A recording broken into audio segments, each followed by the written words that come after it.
But the real issue is this. We are in a new world. Even 2018, I wrote the article. That was a different world already. COVID, ChatGPT, artificial intelligence, generative intelligence, all is a new way. We need a different education. But in education, people are never able to be brave enough to say education needs to be different. Like we pretend nothing is happening, but learning has escaped the classroom. Learning has escaped. Education may not. Our children learn way beyond our schools, but they pretend to come to school. Right now, no country can learn from others just to be successful in the 21st century.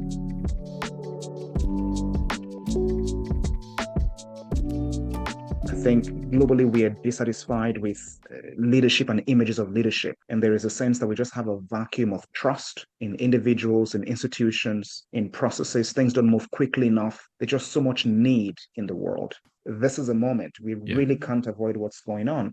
So as a young person, you're just overwhelmed by so much concerning, data. Where do you go? How do you navigate this period? And what is the role of education in helping to both inspire hope and also offer a pathway, to tangible solutions?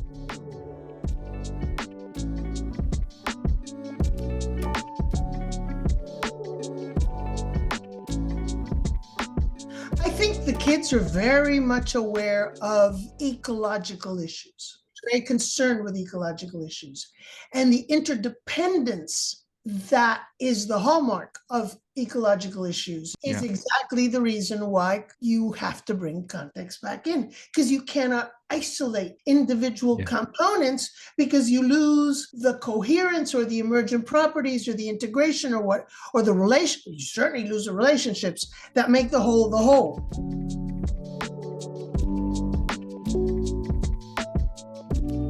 People don't realize that when you're trained in a discipline, it's great, you learn a lot, but it also boxes you into the dogma of the discipline. And you are blind to where there are holes in how that discipline is looking at things.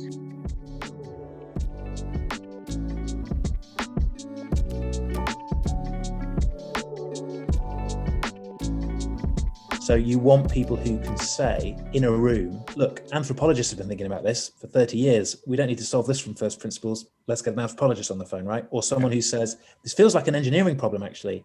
So I think there's something about being able to harness and unlock collective intelligence where you need someone that is in this kind of interactional space.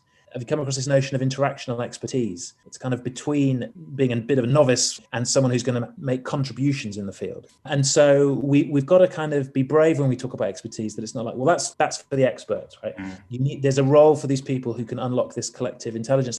Carl Gombrich, who's a professor with us at LAS, who's looked at interdisciplinary education for decades, is circumspect about the ability to do meaningful interdisciplinarity at a much younger age. I somewhat disagree with him there, and Peter Hyman from School 21 would definitely disagree.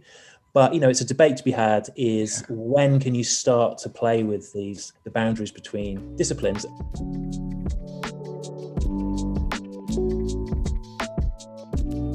It sounds too simple to be true, but the mind-body split is one of the cornerstones of what I'm calling the standard model of education. And out of that mind-body split comes intuitive ideas about the 5 cornerstones of the way schools have developed and be designed, which are a notion of intelligence, learning, thinking, memory, and knowledge.